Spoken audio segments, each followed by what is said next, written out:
Hey everyone, I'm Brent Lambert, guest editor for Escape Pod's Black Future Month special event, and I'm hyped to read your science fiction stories.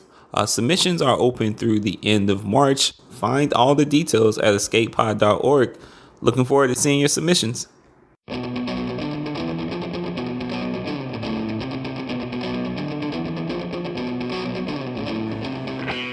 Escape Pod, Episode 776, Tloque Nahuaque, by Nelly Geraldine Garcia Rosas. Translated by Sylvia Moreno Garcia.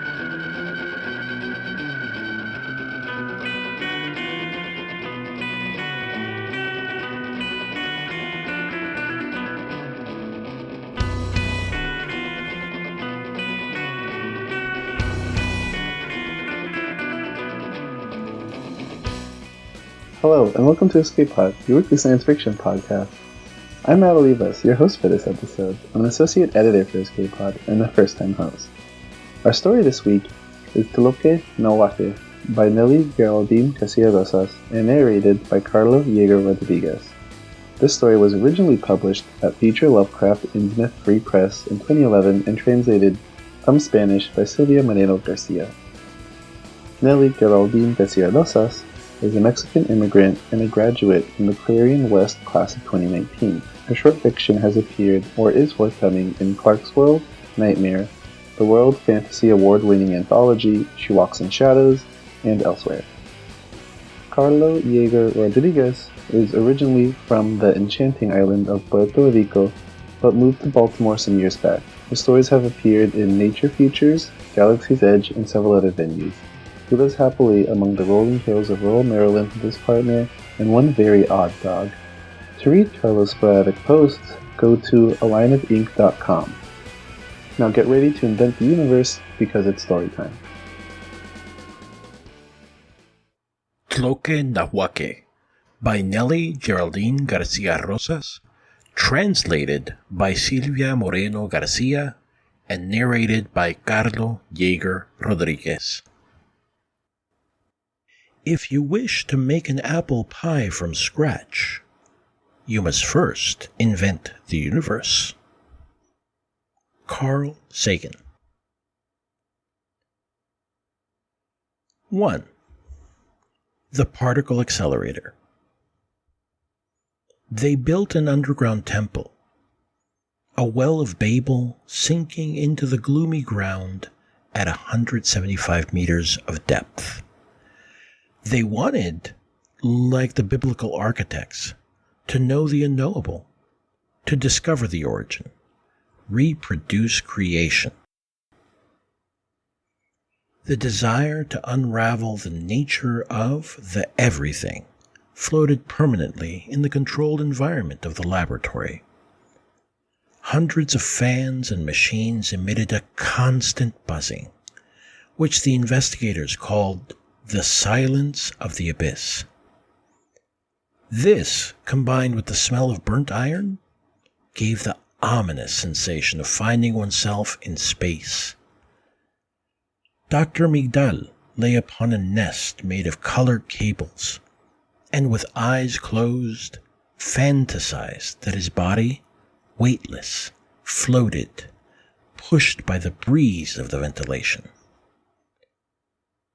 Sometimes he would imagine that he was being attracted by a very narrow tube, a cafeteria straw, the ink container of a pen, or a bleeding artery. His feet near the edge of the conduit would feel a titanic weight that would pull him and make him push through the small space. Migdal could see how he would turn into a thick strand of subatomic particles that would extend forever.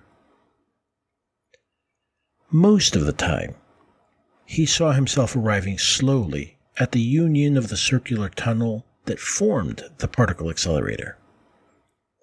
Before the accelerator, Migdal was tiny. The machinery attracted him softly, although with such an acceleration that he lost no time in approaching the speed of light.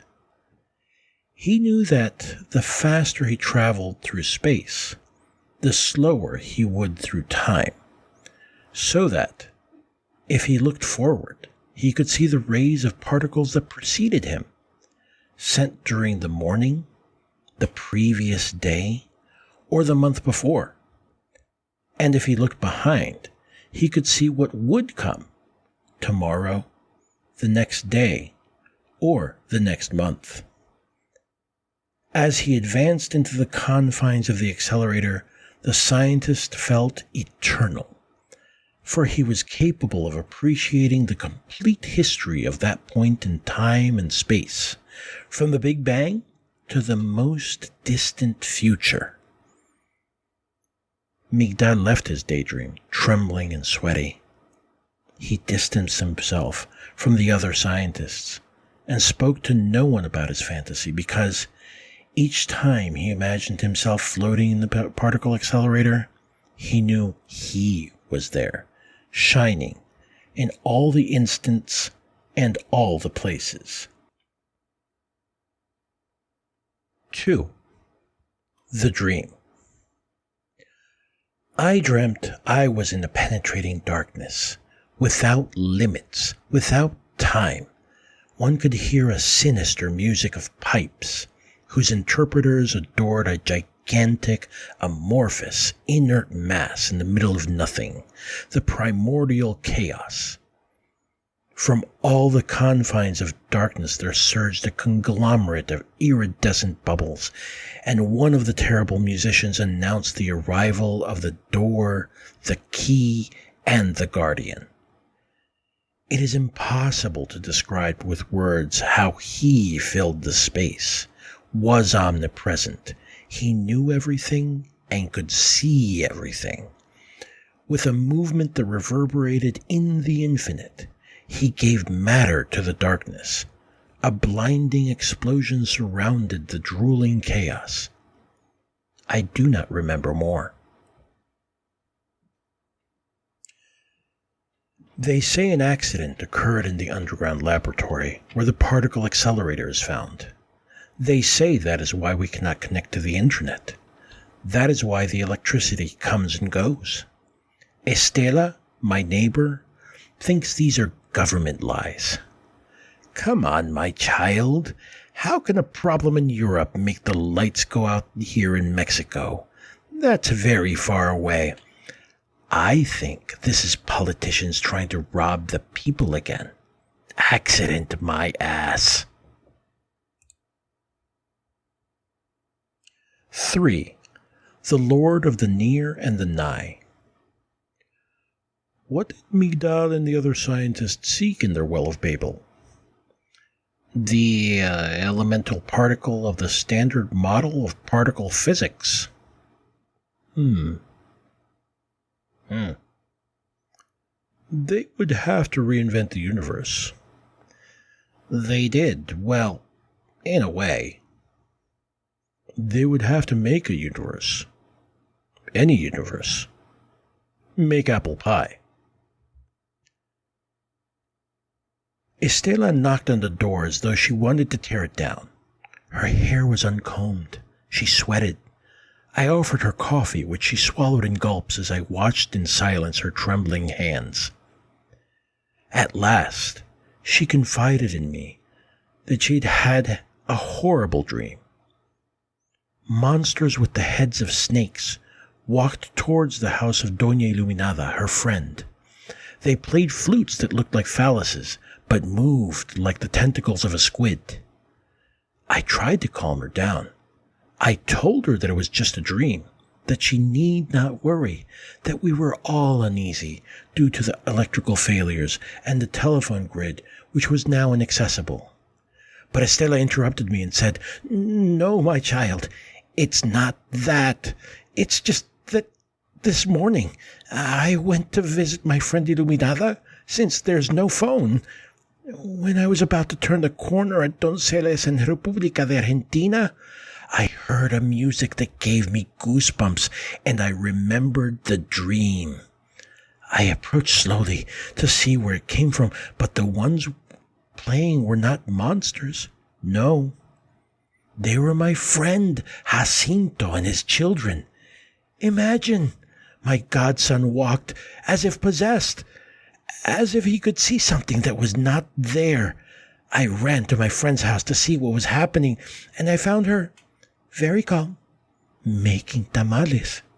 She told me they were for the Tloque Nahuaque because he supposedly came to our world thanks to the scientists in Europe that had found his nature. She also told me other insanities, like she wanted to go to the pyramid of the Templo Mayor to adore the spheres of the beginning, or something weird like that. How can I not be afraid? She's my friend, and she's going insane, my child. Who will look after my godson if Jacinto is also wrong in the head? Doña Iluminada had lived for more than 30 years, just a few meters from Templo Mayor in the center of the city, but she had never visited it. Estela assures me that her friend had not heard of the experiments made inside the particle accelerator until there was talk of an accident, and that this might have caused the electricity and communication problems. Nevertheless, she prepared tamales and thanked the subterranean discoveries, for she believed that what had happened in Europe was not a tragedy, but a wonderful encounter with what had long been sought after.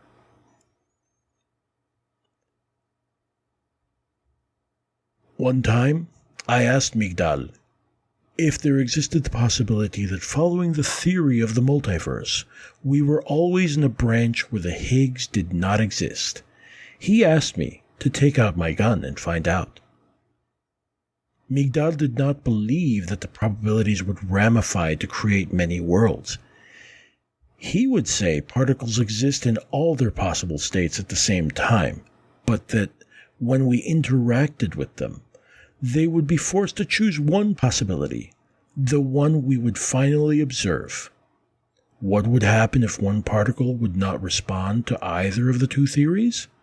What would happen if it would exist in all its possible states, and like this we observed it? What if, also, it multiplied to be in infinite universes? You'd have to make apple pie. Estela explained to me that Tloque Nahuaque, the lord of the near and the nigh, had been to the Aztecs the master of the near and the far, for they believed he is near all things, and all things are near him. They had given him many names and representations, such as Tezcatlipoca or Omeototl. However, his greatness was such that there is no single word that will contain him, for he is in everything. 4. The Higgs boson. Imagine the origin, the primordial chaos, the instant in which none of the primogenial particles had mass. He, who shines in all instants and in all times manifests, touches the chosen and provides them with mass. That is how everything begins. Imagine your weightless flight, Migdal. Now look at the monitor and see the results of the test. You found it. The Tloque Nahuaque can also revive the dead, my friend. It's so good that you came to help me with the tamales, said Doña Iluminada, as Estela amassed the dough in a strange state of disturbance. The meat which would be used to prepare the dish for the god was none other than that of her godson. They say he demands sacrifices now that he has given us knowledge of his nature, miss. Carlos Guarda, a university teacher, came to see us and said the Higgs, he calls him like that, had shown us already how the universe began, that we should thank his wisdom. That is why we will deliver him Danielito. Mr. Jacinto said as he played with a wooden flute and continued. Carlos Guarda told us we should let him drop from a very high place, so he could achieve terminal velocity. God knows what that is.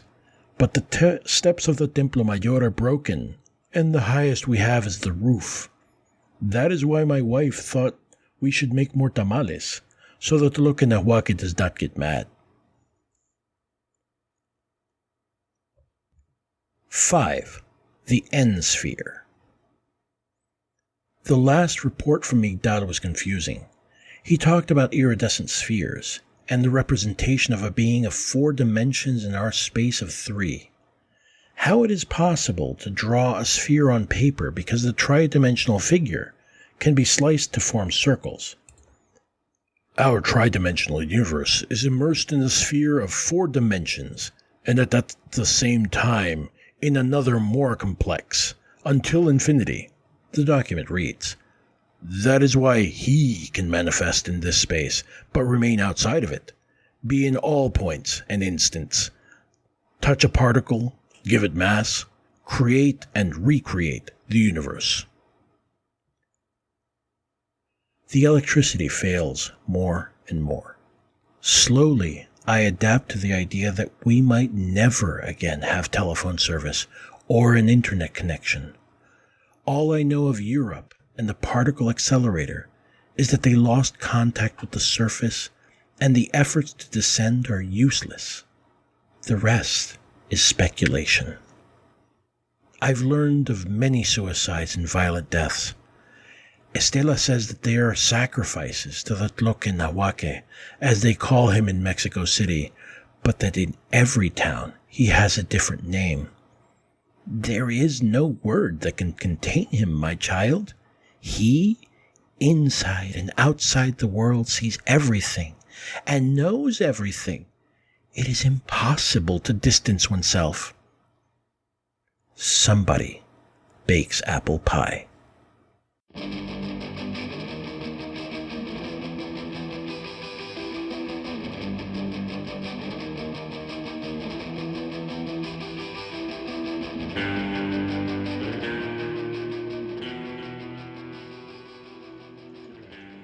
And that's our story. Firstly, what I want to say is how much I love this story. In Western media, there's a lack of representation when it comes to the Aztec pantheon. Greek gods and Roman gods and even Norse gods are household names, but when I look for media about Huitzilopochtli or Mictlantecutli, there's a lot less there. And I've often considered the Aztec pantheon to be a well of storytelling potential for modern audiences, so that was a delight to see here. And as Garcia Rosas shows with this story, these gods are just as awe-inspiring and compelling as any other. Not to mention their designs and powers are pretty rad too. But when discussing this story, for me it was the details like Doña Iluminadas Tamales, the reoccurring apple pie reference, and Dr. Midgill's dreams that hooked me to the story, and not the Tloque Nahuaque. As a reader, I'm always more interested in characters and their reactions to situations rather than the situation itself. And while the story explores existential crises and Lovecraftian horrors, its focus on human action and human reaction is what gives the story heart and its uniquely Mexican voice. Something Garcia Rosas also does here that I think is worth reflecting on is how tangible she makes Tloque Nahuaque. The Lord of Miranai isn't really described in this story, but each line carves out a mental shape of him in our own heads, just as he does to the characters in the story. And by centering the story around these people of Mexico City, Garcia Rosas provides a grounded viewpoint to explore Tloque Nahuaque's nature.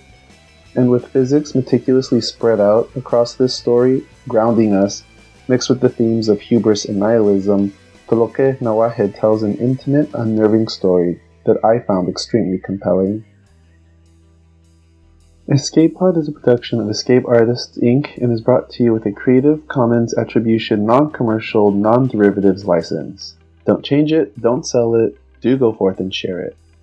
If you'd like to support Escape Pod, please rate or review us on Spotify, Apple Podcasts, or your favorite app. We are 100% audience supported and we count on your donations to keep the lights on and the servers humming. You can donate via patreon.com by searching Escape Artists or via PayPal through our website, escapepod.org.